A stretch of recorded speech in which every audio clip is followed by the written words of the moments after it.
Bonjour chers frères et sœurs en Christ.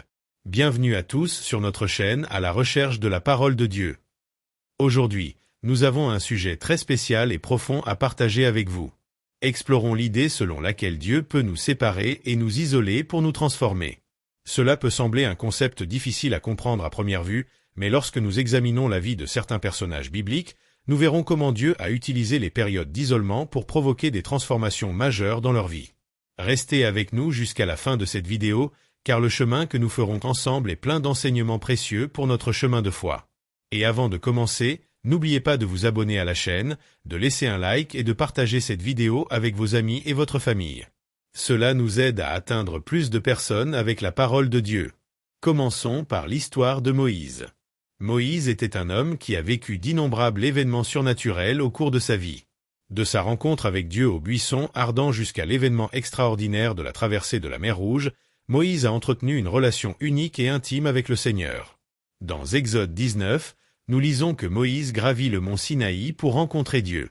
Il vit la montagne enveloppée de fumée, car le Seigneur y était descendu dans le feu. Dans Exode 33, nous voyons que Moïse entra dans une tente et qu'une colonne de nuée descendit et se tint à l'entrée pendant que le Seigneur lui parlait. La Bible nous dit que le Seigneur a parlé à Moïse face à face, comme s'il parlait à un ami, Exode chapitre 33 verset 11. Mais même avec cette relation particulière, il y avait des moments où Moïse était complètement seul avec Dieu. Dans Exode 34 verset 28, nous lisons que « Moïse resta là avec l'Éternel 40 jours et 40 nuits, il ne mangea pas de pain et ne but pas d'eau, et il écrivit sur les tablettes les paroles de l'Alliance, les 10 commandements. » Durant ces 40 jours et 40 nuits, Moïse fut isolé de tous, uniquement en présence de Dieu. Et quand il descendit de la montagne, son visage rayonnait parce qu'il avait parlé avec le Seigneur. La transformation de Moïse a été si profonde que même son apparence physique a changé, démontrant le pouvoir de l'isolement spirituel en présence de Dieu. L'histoire de Moïse nous montre qu'en nous séparant des autres pour être seuls avec Dieu, nous pouvons être profondément transformés.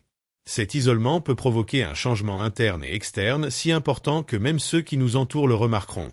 Dieu utilise ces moments de solitude pour nous façonner et nous préparer aux objectifs qu'il a pour nous.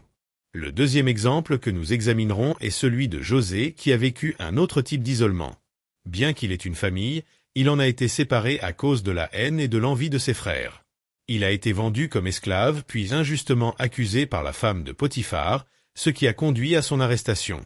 Pendant ces temps d'isolement et de souffrance, Dieu façonnait le caractère de Joseph et le préparait à un objectif plus grand.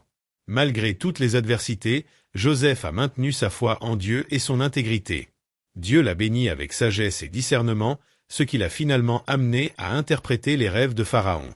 Grâce à cette capacité, Joseph fut élevé au poste de gouverneur de l'Égypte, le deuxième poste le plus élevé du pays. En fin de compte, la préparation de Dieu pendant les périodes d'isolement et de séparation a culminé lorsque Joseph est devenu l'instrument du salut pour sa famille et bien d'autres. Durant la famine qui ravageait la région, Joseph put fournir de la nourriture à l'Égypte, mais aussi à ses frères venus chercher de l'aide, accomplissant ainsi le dessein divin de préservation et de réconciliation. L'histoire de Joseph nous montre que même lorsque l'isolement semble douloureux et injuste, Dieu peut travailler en coulisses pour nous préparer à quelque chose de grand. Dieu a utilisé l'isolement et les épreuves de la vie de Joseph pour le façonner et le préparer à un rôle crucial dans le plan divin. Alors, frères, ayez confiance que même dans les moments de plus grande douleur et de solitude, Dieu peut préparer quelque chose d'extraordinaire pour votre vie. Et maintenant, j'aimerais faire une petite pause pour vous rappeler l'importance de soutenir notre chaîne. Si vous n'êtes pas encore abonné, cliquez sur le bouton d'abonnement et laissez un like sur cette vidéo. Cela nous aide à continuer à partager la parole de Dieu et à atteindre davantage de personnes. Et si ce contenu vous touche, partagez-le avec vos amis et votre famille. Ensemble, diffusons le message de Dieu. Poursuivant, le troisième cas que je souhaite souligner est celui de la femme anonyme ayant un problème de sang dans Marc 5. Pendant 12 ans, elle a enduré cette terrible maladie, a beaucoup souffert sous les soins d'innombrables médecins et a dépensé tout ce qu'elle possédait. Elle a épuisé toutes les voies possibles et pourtant, au lieu de s'améliorer, son état a empiré. Imaginez cette femme marginalisée par la société, isolée de tous, souffrant de ce problème de sang depuis des années et des années. Cette femme s'était retrouvée sans ressources, sans amis et sans faveur, elle n'avait nulle part où aller. Mais un jour, Jésus-Christ est passé par là. La traduction amplifiée de Marc chapitre 5, versets 27 à 29 dit qu'elle avait entendu des rapports sur Jésus et qu'elle s'était approchée de lui par derrière dans la foule et avait touché sa robe extérieure parce qu'elle pensait « Si seulement je touche ses vêtements, je serai guérie ». Immédiatement, son flux sanguin s'est tari, et elle l'a senti dans son corps et a su sans aucun doute qu'elle avait été guérie de sa souffrance. Se pourrait-il que Dieu ait permis que cette femme soit isolée et retirée de la société pour démontrer son pouvoir de guérison ? Se pourrait-il que Dieu ait permis que cette femme soit considérée comme une paria par l'ensemble de la communauté, juste pour montrer qu'il peut restaurer n'importe qui, quelle que soit la gravité de sa situation? Pensez à ce que vous pourriez vivre. Cela peut être douloureux, cela peut être solitaire. Mais et si Dieu permettait cette période d'isolement dans votre vie parce qu'il sait que les gens vous surveillent et que lorsque votre situation change, votre témoignage peut être vu et pas seulement entendu? Tout comme la femme souffrant d'un problème de sang, votre témoignage de transformation peut devenir un puissant exemple de foi et de la capacité de Dieu à restaurer l'impossible. Votre souffrance et votre isolement peuvent être une préparation divine à un témoignage qui touchera et inspirera beaucoup d'autres. Par conséquent, ayez confiance que même dans les moments de plus grande douleur et de solitude, Dieu peut préparer quelque chose d'extraordinaire pour votre vie. Cela peut vous façonner et préparer le terrain pour une transformation dont tout le monde autour de vous sera témoin. Parlons maintenant du plus grand exemple de tous, notre Seigneur Jésus-Christ. Jésus resta seul dans le désert pendant 40 jours et 40 nuits. Pas de nourriture, pas de disciples. Il était seul et a été testé et tenté par Satan. Satan a tenté Jésus à 3 reprises, lui offrant des richesses, du pouvoir et des royaumes, en disant « Si tu veux de l'argent, adore-moi. Si tu veux du pouvoir, adore-moi. » À chaque fois, Jésus résistait en répondant « Il est écrit », faisant référence à la parole de Dieu. Je crois que cette période d'isolement pour Jésus était une bataille spirituelle. Son corps charnel était privé de tout ce qu'il voulait pour pouvoir se concentrer sur Dieu. Son corps était à son point le plus faible et il était tenté, mais son esprit était assez fort pour résister. Après cette période d'isolement, le ministère de Jésus a commencé. Laissez-moi vous poser cette question. Nous ne connaîtrons jamais le même genre d'isolement et d'épreuve que Jésus, mais nous pourrions traverser une période où nous nous retrouverons isolés et tentés de pécher, tentés de nous détourner de Dieu, tentés de donner. Dans des désirs impies. Il s'agit d'un combat spirituel, d'une période d'isolement qui renforcera votre foi ou vous fera reculer. Dans le livre de Jacques, nous sommes invités à considérer une grande joie lorsque nous sommes confrontés à des épreuves et à l'adversité. Cependant, pour beaucoup d'entre nous, l'adversité est perçue comme quelque chose de négatif. Comment quelque chose qui semble si difficile sur le moment peut-il devenir quelque chose que nous trouvons joyeux? Eh bien, c'est parce que Dieu utilise cette adversité pour nous façonner et nous former. Dieu nous fait grandir pour devenir celui qu'il veut que nous soyons malgré les difficultés auxquelles nous sommes confrontés. Le chemin que vous affrontez peut être difficile, mais l'appel que Dieu a pour vous est plus élevé. Au cours de ce voyage sur un chemin épineux, arrive un homme ou une femme de Dieu avec une vocation élevée. La Bible est pleine de personnes qui ont eu des parcours difficiles mais des appels élevés. Le plus remarquable de ces personnages serait Jésus. Dès le début de son ministère, il a été confronté à des défis. Jésus est entré dans le désert pour chercher Dieu et jeûnait pendant 40 jours. Pendant qu'il jeûnait, Satan est apparu et a essayé de le faire pécher. Alors qu'il voyageait avec ses disciples, les gens le jugeaient et le persécutaient constamment.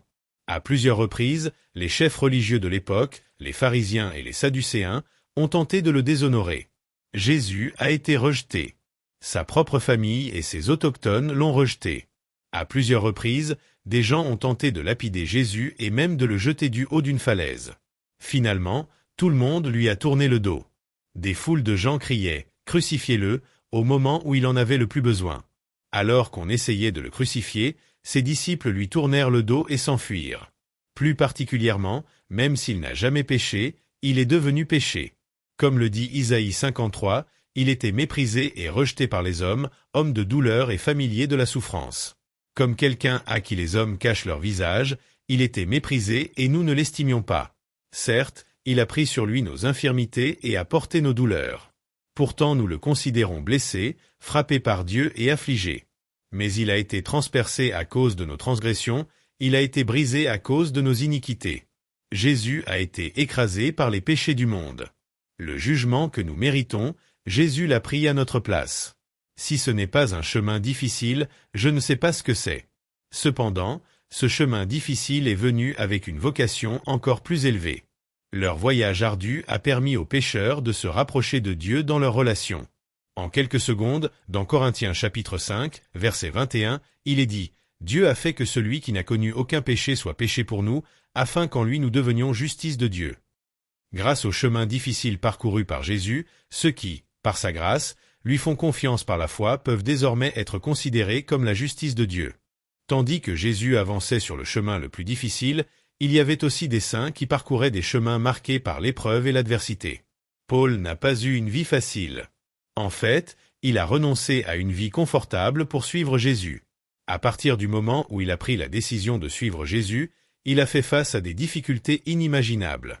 Il a été trahi par de faux frères, a fait face à des naufrages et à des passages à tabac, à l'emprisonnement et à la persécution, à la maladie, à des épines dans la chair et bien plus encore.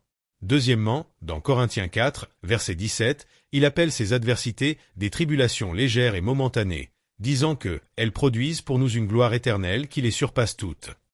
Les souffrances de ce monde ne sont pas dignes d'être comparées à la gloire qui nous sera révélée. De même, Pierre n'a pas eu une vie facile, mais dans sa marche avec Jésus, il a appris à voir l'adversité d'une manière nouvelle.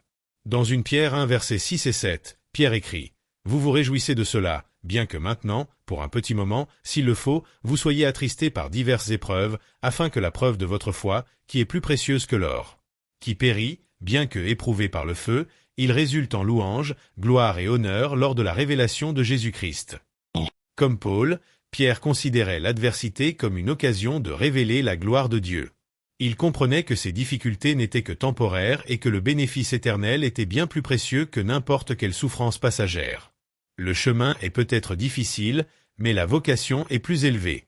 Tout au long de la Bible, nous voyons cette vérité à plusieurs reprises. L'adversité n'est qu'un tremplin vers quelque chose de plus grand. C'est un moyen par lequel Dieu nous façonne et nous forme, nous prépare à la tâche à laquelle il nous a appelés. Si votre chemin est difficile, rappelez-vous que Dieu est avec vous. Il travaille en vous et à travers vous, vous façonnant dans le but pour lequel vous avez été appelés. Alors, lorsque vous rencontrez des difficultés, sachez que vous vous préparez à quelque chose de plus élevé. Faites confiance à Dieu et au processus, sachant que l'adversité n'est que temporaire et que la gloire qui sera révélée en vous est éternelle. Chers frères et sœurs, si en ce moment vous ressentez le désir de retrouver le chemin avec notre Seigneur Jésus-Christ ou si vous cherchez le premier pas vers le salut éternel, je vous invite à faire un acte de foi dans les commentaires ci-dessous et à écrire avec le cœur ouvert. Je t'accepte, Seigneur Jésus, comme mon seul et suffisant Seigneur et Sauveur de ma vie. Et n'oubliez pas de vous abonner à la chaîne, de laisser un like et de partager cette vidéo avec d'autres personnes. Que Dieu bénisse grandement votre vie et à la prochaine fois.